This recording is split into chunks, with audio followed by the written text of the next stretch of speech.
Okay, you might be able to see that there is a mould line towards the bottom of the blade on this power claw.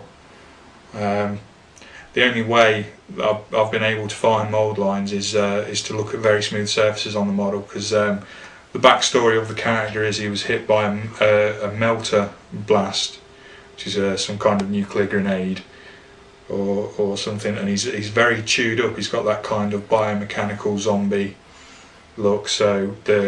And it's a very clean cast. There's the odd spur here and there, and the odd bit of pitting, but the only mould lines I've found so far are on the individual blades of the fingers. So what you do is you identify where it is, and you just drag your knife very carefully along the mould line to remove it. And you won't remove it all in one go, or if you do, that means you're pressing too hard and you stand a chance of stabbing yourself.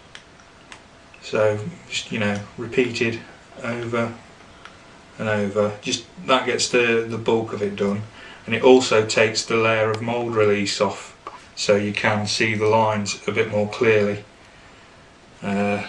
There's another one on his index finger. So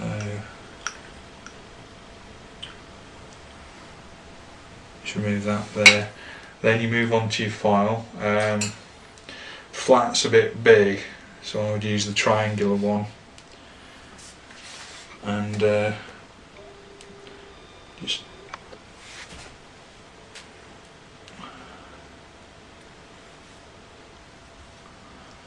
just file it down.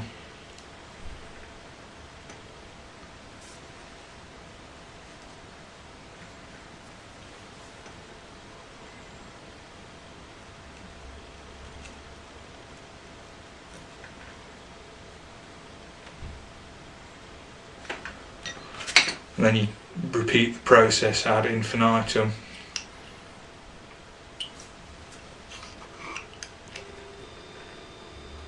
Until you've got most of it off, and then we switch to another tool, which would be sandpaper. I can only find around my local area 400 grit, which is adequate. But if you can, you want to be using 600 grit and higher. The really fine stuff they use for I don't know, smoothing diamonds or whatever. Crystal work. Yeah. Really fine stuff. You can get emery boards, diamond emery boards, that are really fine. Oh, I think you can get those at Boots or most kind of women's supply stockists. Definitely, yeah, they're very good. But 400 will be adequate once it gets the primer on it. But if you want that perfect finish, definitely go for the 600 and higher. Okay, we've got some little spurs at the end here.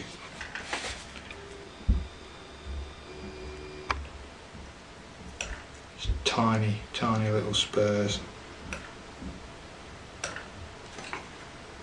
So you want to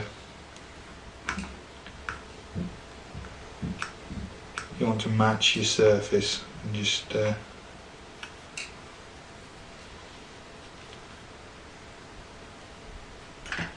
snip them off with the knife.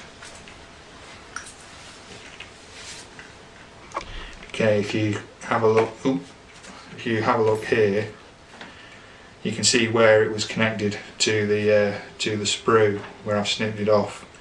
It's left a little bit of a tag. That you're probably best to file that flat, but if you actually have a look at it, if we go to dry assemble our model, if we pop his arm on, the tubes connect to that little point in his near his backpack.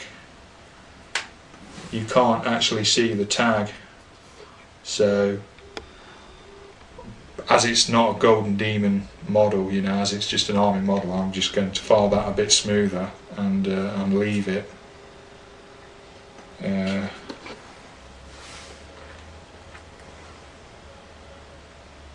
It's essentially more of the same. You go to your next piece of that would be this ridiculously small thumb. That is by far the smallest model piece. I mean, when I saw it, I thought it was just a piece of metal that had fallen out the back. Like a spur of sprue or something. Yeah. But then again, you know what my modelling technique's like outside of 3D, so... Yeah, you should appreciate that, mate. I do. I've seen millions of pieces like that on your Ultimax, mate. Yeah, Ultimax, the widow maker. It's certainly made a widow out of my PC. Yeah, that's a beautiful one. Well, hopefully this won't make a widow out of lots of modellers here. We're going to get some really nice pieces, hopefully, from the people watching these videos. I hope so too.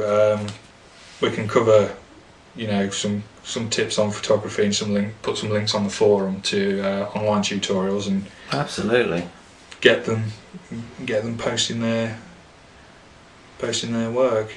If you can see here, there's a mould line running across the top of that canister underneath this iron halo style thing, so we'll have to work on that. On a curved surface, you use your round, because it's got a very narrow contact point, it won't flatten the surface out, whereas if you use a flat file it will flatten the rounded surface out. So rather than trying to get the scalpel blade in there,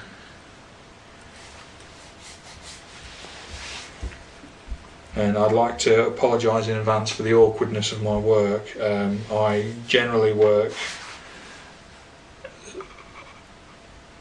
like here, very very close up, so this is a new experience for me, so thank you very much for your patience.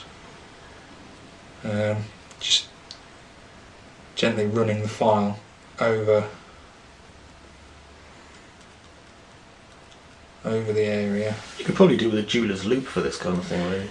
Yeah, there are little tools like that you can get. I think they're called riffles as well. You can get riffles, and one of the problems is, say on spears that's tied with twine, there's usually a mould line running in the twine that's almost impossible to get out, but you can get a thread. It's essentially sandpaper thread. That's quite extreme, really. Yeah, but apparently it's very good for getting that out. I think it's an American invention, because the Americans are crazy for their miniatures. Well, there's nothing wrong with that. God bless our American cousins. Oh, definitely. There are some fantastic miniature painting artists in the States. Although, in my personal opinion, the European style, the French and the Spanish, are currently the best in the world, with the exception of a guy called Automaton, whose ancestor was a convict. He's an Aussie, and he is salt of the earth. Phenomenal. There's a lot of very good Russians as well out there. I unfortunately haven't won a Golden Demon award. That's because you've been in semi-retirement for the past several years, however, I suspect, Rob. Well, I'd like to think so. But if any of the Palace guys fancy, or Primatup guys fancy going to this year's Golden Demon Awards and Games Day, I'll be there, and you will too, won't you? I'd imagine I will be, yes. So we'll see you there. Looking baffled by all these kind of physical objects. Basically, preparation, whilst being repetitive and tedious, is the most important stage of the miniature, because nothing ruins a paint job more quickly and more completely than bad preparation. So it pays to be very, very vigilant. And be pure.